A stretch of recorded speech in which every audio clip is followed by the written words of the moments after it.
I want to talk about batteries today because I think batteries are a super interesting topic, and I think it's really, really core to a lot of transformation. Just quickly about myself. I'm Swedish. I nowadays live in Palo Alto since 6 years to get back.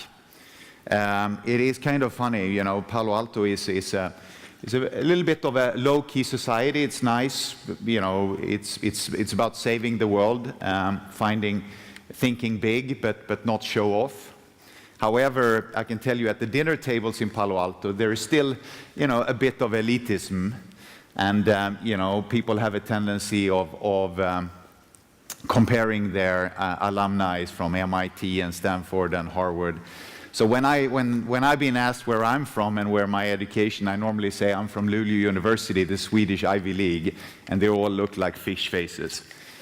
I started my career with mobile phones, worked 13 years in Sweden, in US, worked a lot with Asia during that period of time. I saw it was a real roller coaster. It was a fantastic upturns during the 90s. A crisis around 2000. We had to outsource all our manufacturing. We merged with Sony in 2002. So I was there until 2007. Decided to join former Philips Semiconductors that was being bought by KKR, Bain Capital, and Silver Lake. And I joined to help them to move operations towards a more flexible cost structure and a more Asia-centric operation. So I moved to Singapore in beginning of 2008. It was a fantastic experience, and then came the downturn, and it was really, really brutal, especially as you had about $6 billion of debt on your balance sheet from the buyout. So it was an interesting experience in leveraged companies. However, they're doing as until a couple of months ago fantastically well, and hopefully they will do it in the future under Qualcomm's umbrella. 2011, I was contacted by a girl named Tiffany Howell. She's the key recruiter at Tesla. I've hardly heard of the company, but I was totally blown away when I came to Palo Alto, to the headquarters, and I was met by an open room like this, about 300 engineers, and you could basically touch the energy in the room. It was like walking into a trading room or a newsroom very close to a deadline.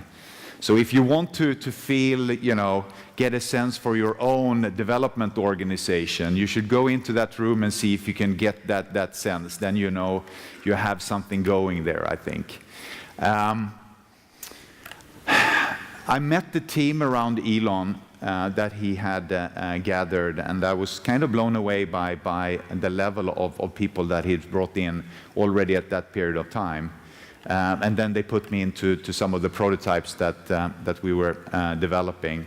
So I walked out with this gut feeling that there is something very, very special going on here. 2 weeks later, I flew down to LA. I met Elon. It was supposed to be half an hour. It became an hour and a half. And I went back to Singapore and told my wife, we just have to do this adventure. And it was really an adventure. The first 18 months was probably the most brutal in my career. We were burning $100 million per quarter. It was all in on launching the Model S in about 18 months. And we did a whole bunch of crazy things, but at the end, in Midsummer Eve of 2012, we launched the first 10 vehicles. We thought that we would bring the production up towards around 500 vehicles per week. IHS, which is the kind of big prognosis institute for the auto industry, they thought that we would produce 3,000 vehicles over its life cycle. So we had a huge challenge to convince our suppliers that this is really going to be a game changer. Today, production is up towards 2,500 vehicles a week, and with the Model 3, as some of you have seen, the aim is to go up towards 10,000 vehicles per week. Everything electric nowadays, everything with autonomous hardware, and everything is constantly connected. 4.5 years later, we've gone from about 400 people to over 16,000 people, and I was totally exhausted. So by the launch of Model X about a year ago, I decided to step out. We're thinking of what to do next, and I wanted to use my experience of scaling hardware. So I've started to engage in a number of startups, both in the US as well as in Europe, both as an advisor and as well as an investor, and in some cases as a board member. And I really, really love that. I think it's a fantastic environment, a lot of energy. It's pure will of wanting to achieve something, and you know, you don't have the sharp elbows and you don't have the politics in the early days of most startups. I also joined some public boards, and I was kind of thinking that this is my next step career. However, I then, in about 8 months from now, I started to look at the car industry, and I was starting to look at Europe and the Europe supply and demand situation for batteries. And that's what I'm going to talk a little bit about today, which I think is a very, very important question for Europe in terms of competitiveness, in terms of growth, etc. So my thesis is that the auto industry is really very, very close to an inflection point. In fact, it might have already happened, even though we'll see the snowball effects much later on. With the Model S came a pretty expensive car. The cheapest one is around $70,000 US, and it's very much driven by a fairly expensive powertrain, and not at least the cost of having a 90 or 85 to 100 kilowatt-hour battery under the vehicle, giving its range and the performance. When we started to look at the outlook for building a large mid-size vehicle that would have the equal or better performance as any combustion alternative, and looking at the price points that was necessary, which was about $35,000 US, we saw a couple of different challenges. We needed to take down the bill of material with approximately, basically to half of the bill of material for the Model S. So that's not easy, but it's in most cases doable by making a number of different components much more producible, exchanging material to cheaper, cheaper leather in the seats, etc., etc. However, the batteries is a big challenge, because the batteries in a Gen 3 car is pretty much the same amount of batteries that you need in a Model S. And already by the time we have launched Model S and Model X, we were the world's largest battery buyer. We're buying hundreds of millions of batteries on an annual basis, almost 80–90% of Panasonic's production capacity, even at that point of time. So how do you do how do you go about making batteries at a significantly lower cost when you're already at that scale? And that's when the idea of the gigafactory came up, and basically looking at, okay, let's take the most effective battery that there is out in the market, let's bring enormous scale to the equation, but also let's bring vertical integration. Let's go down raw materials almost down to the mine, and thereby taking out margins, logistics, and other cost factors in order to create a battery that is close to $100 per kilowatt hour. And that's really the kind of process re-engineering that was necessary in order to build the Model 3. It was also a tremendous bottleneck because, as I said, already with Model S and X, we were consuming almost everything that Panasonic could produce. So when we wanted to raise the volume 5 times, the accumulated need was almost the entire output of the battery industry by 2013, 2014 type of volume. So that's what you call kind of a bottleneck. And if you look in Europe, and you look into the world of manufacturing, you can clearly see that Asia is very much dominating in terms of manufacturing of batteries. Tesla with its gigafactory is putting a big manufacturing capacity into the US, but it's only for Tesla. There is no intention of selling it further. If you look at Europe, Europe produces 19.6 million vehicles. Right now, there is a very, very minor in this manufacturing volume being done in Europe. And the two main initiatives, as you see right now, it's LG that is putting up a plant in Poland, and it's Samsung that is putting up a plant in Hungary. They're coming on board over the next 2 years. They will each support approximately 50,000 vehicles worth of batteries. So even if you are a bit conservative and you say by 2025, 10% of all our European vehicles will be electrical, I think it will be significantly more.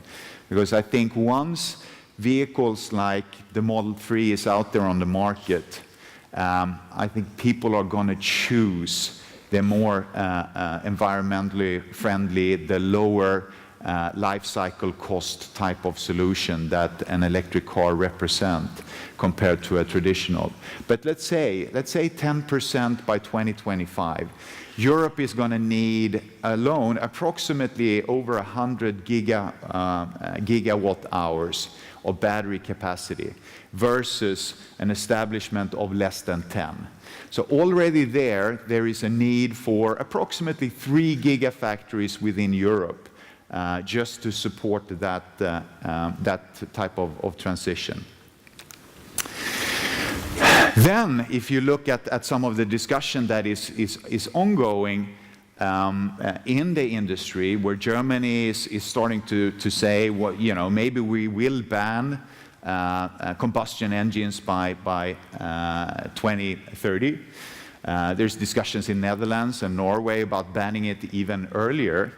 And if you talk with the industry regarding how you're looking at electrification, batteries versus fuel cells, it is pretty clear that the European car industry don't see fuel cells as an option within the next 15 years.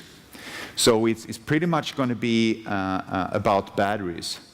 And if the entire European car industry, if the entire European volumes are going to be transformed, the 19.6 million, That is equivalent to 35 to 40 gigafactories, each representing somewhere between 2 to 4 billion US dollars in investment in order to support that. So clearly the car industry is going to need a lot of batteries, and it's very unclear where these capacities is going to come from. Then if you look at the energy storage piece, the thesis that we have been looking at is that once you are able to get batteries again at a very, very low cost, we're talking, somewhere around $100 US per kilowatt hour. There's going to be a whole bunch of different business cases opening up, making it really, really attractive to store energy rather than to create manufacturing, energy manufacturing. My favorite example, and you can look at every market. The challenge with the ESS market, the way that I look at it, it's that there are so many different user cases. There is so many different, and each of the user cases have different business conditions. And each market, based upon its setup, also have different demands. But if you take a specific market like Sweden and you go back and say, okay, Sweden have committed to be carbon neutral in 25 years, which is that's a pretty big, bold statement. Of course, Sweden has the opportunity to be a little bit more bolder, giving its energy system. It has a pretty good starting point with a lot of hydro and a very, very low carbon footprint of the whole energy generation. But if you take Sweden and you look at that, so that means in 25 years, all oil needs to get out of transportation. That is a pretty big challenge. It could be done, but it's a pretty big challenge. In order to do that and take out the oil, Sweden is probably going to need an approximately 30 terawatt hours more of energy to support that. The total energy or electricity consumption in Sweden, I think, is somewhere around 140 terawatt hours. So what is going to happen with that? Well, you could either build out more resources, but you can't build out hydro, you can't build out nuclear, so it has to then either be biofuel, wind, or solar. If it's wind or solar, for sure, you're going to need energy storage to balance the net. But there is also an interesting thing to look at the consumption, and especially when you look at the households, which represent about 50% of the electricity use, because the household have a very, very peaky consumption. You have one morning peak between 6 and 8 in the morning, and you have one afternoon peak between 5 and 7 in the evening, where you have two major peak consumptions. And if you can shave off those peaks by having a distributed battery, and not that big, maybe 3.5, 4 kilowatt hours, you can, in Sweden, reduce the switch amperage from probably an average of 16 amperes down to 4. You could reduce the average consumption or the energy generation needed for the households with almost 75%. And thereby, you can really free up the opportunity to transform the energy, the oil out of the transportation. And it all kind of requires energy storage. And right now, lithium-ion batteries looks like the best option out there in order to achieve this. But then you have a whole bunch of other different areas that is right now being electrified. Buses. What I hear recently is that there is very few that think that any new, especially city buses, is going to be bought with diesel fuel. So you can really clearly see a rapid transition. Over there, it's a company called Proterra. It's in Redwood City. They're building a powertrain, an electrical powertrain in a similar way like Tesla. And then they're building a bus entirely in carbon fiber around it in order to optimize weight for this vehicle. They're doing exceptionally well. Up in the middle, you have it's a company called Candela Speedboat that is bringing an electric motor and an electric battery to kind of a Riva-like boat. But in order to really make it work, it uses hydrofoiling techniques. So it lifts itself up, it hydrofoils, it reduces the resistance with 80%, and thereby with the battery you can achieve 23 to 36 knots, and you could do a really nice range with this boat, something that would be impossible if you would just put a battery into a regular boat structure. Up on the right, it's a German startup called Lilium Jet. They are doing an electrical plane, two-seater, with vertical takeoff and landing, where they aim to do 500 kilometers of flying in about 400 kilometers per hour on every charge. And they're doing it with the vertical takeoff and landing, so you could basically order a flight to your garage, a parking house in the middle of the city, and you can get out in an instant. And I think it's realistic that we will start. Well, it's going to be difficult with the regulation, but I think it's realistic to see that these will be available in less than 10 years. Down there is Gogoro. It's a Taiwanese company who's developing electrical Vespas, where you basically take out the batteries. It's two batteries, so you take them out, you go to their vending machine, you're exchanging it instead of putting it for charge, and then you take out two. And they are right now launching in Berlin.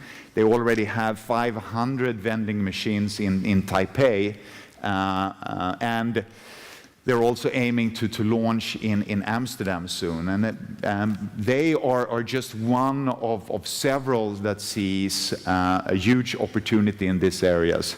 Not to talk about the expected 29 million drones to be sold during 2017 in terms of battery usage. So I think there is a bit of a battery opportunity. If you look at technology development, you can see that in general we talk about a whole bunch of different. In general we talk about lithium-ion batteries, but there is a whole bunch of different chemistries within the field of lithium-ion. And if we look specifically in the auto industry and we look at the evolution. We think that there is two chemistries that is going to be kind of emerging as the two drivers. It's one called NCA, which is it's a lithium, nickel, cobalt, aluminum oxide based cathode, and the other one is NMC, which is it's very similar, but it's a nickel, lithium, cobalt, and manganese-based battery. We clearly see a trend that these two are the one that is going to strongly drive energy density and adoption in the auto industry. What we also see is that there's a whole bunch of new technologies coming along. Lithium sulfur, lithium air, etc. But what you forget many times is that, especially when it comes to batteries, It is a huge thing to take a battery from a chemistry design into high volume manufacturing. It is significantly more difficult than what most people predict. The fact is that the energy leadership today by Panasonic is really not driven by chemistry design, but it's driven by Panasonic's ability to control their manufacturing processes and purity of material better than anybody else. So it's actually driven through manufacturing leadership rather than design of product. So the thesis is that we think that batteries and lithium-ion batteries is going to be the kind of key driver for the automotive industry and the key battery technology for the next 20 years. There is energy density coming along strongly, both by enhancing nickel in cathode, by silicon doping of anodes, etc. There's a whole bunch of different things. But really breakthroughs are a bit away in the way that we are looking at this. The trend, if you want to achieve $100 per kilowatt hour battery, the only way to do it today is to take the most advanced chemistry, add really large scale, and add vertical integration. That might not be true 10 years from now when energy densities are improving, etc. But that's the only path today to achieve this. To achieve this, and that the $100 is a key, but because at the $100 per kilowatt hour, you can design mid-size vehicles with long range at very attractive consumer prices. So when we say vertical integration, if you basically, this is an overall process flow. You're normally in a manufacturing, you're doing the winding, you're inserting the cans, and you're doing the electrolyte filling and the formation. But when we're looking at the vertical integration, we're looking at all down to the material preparations of the enrichments in order to build anode and cathode material. And when you look at this, you basically see two things. One is when you're building a factory like this, you're going to need a lot of energy, not just for formation, but you're going to need a lot of energy for the material preparation.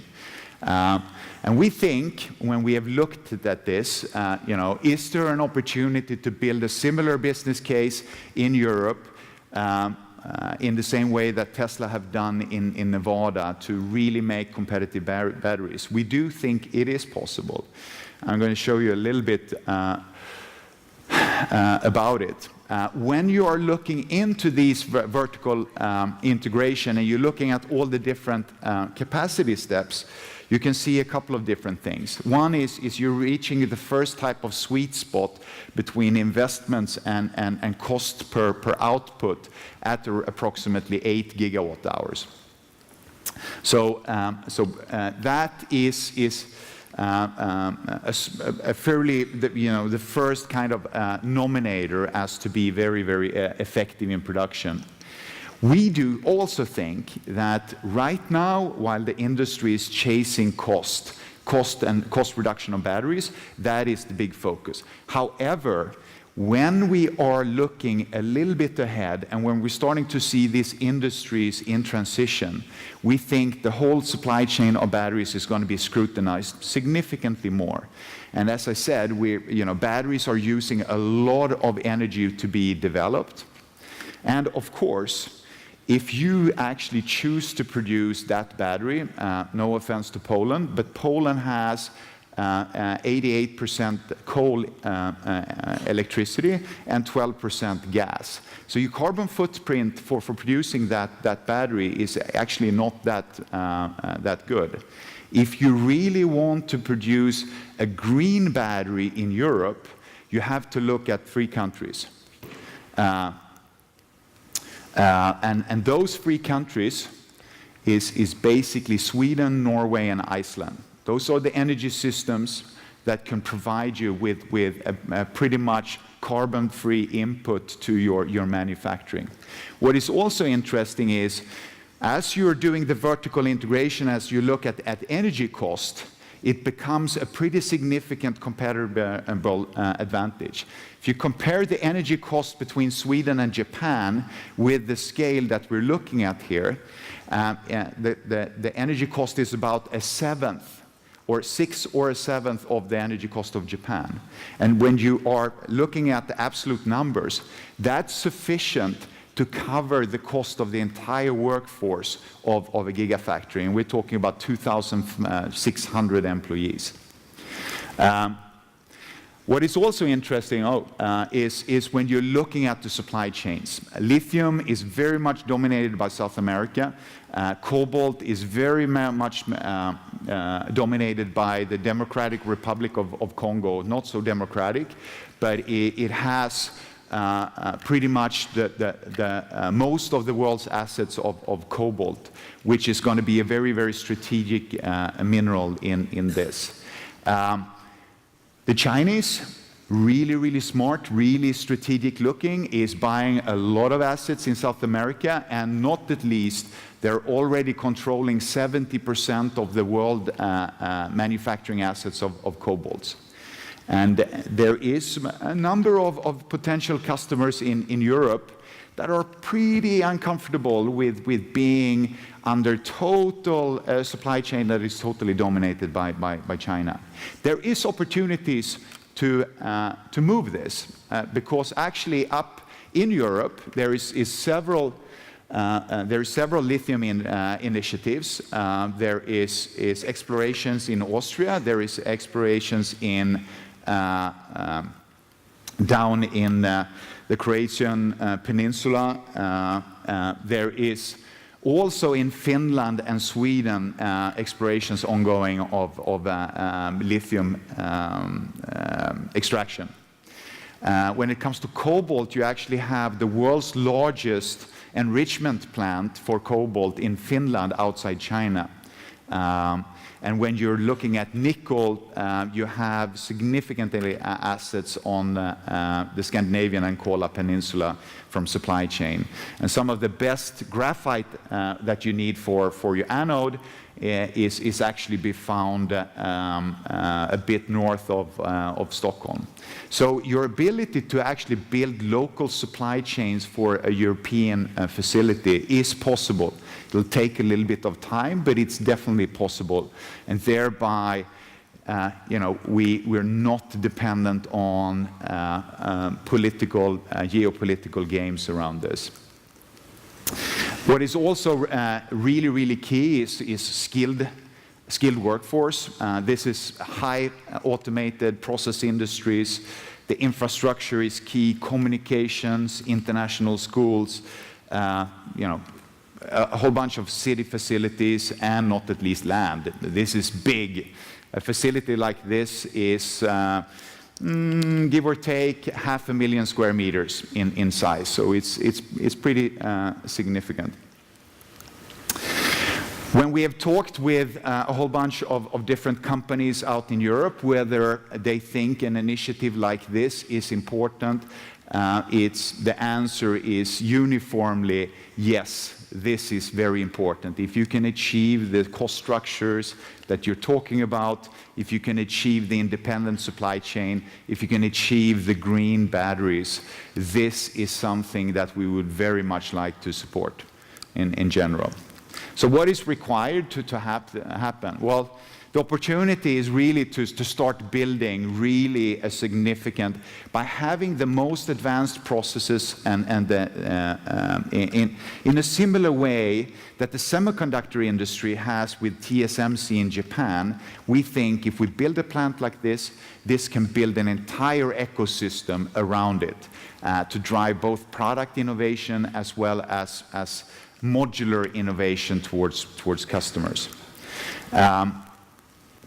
It is a big endeavor. It's going to need a lot of capital, which means that we need to be able to attract investors, technology partners in this, the customers, not at least the best competence.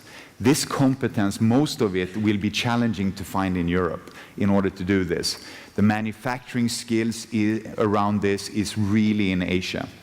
And we're going to need infrastructure.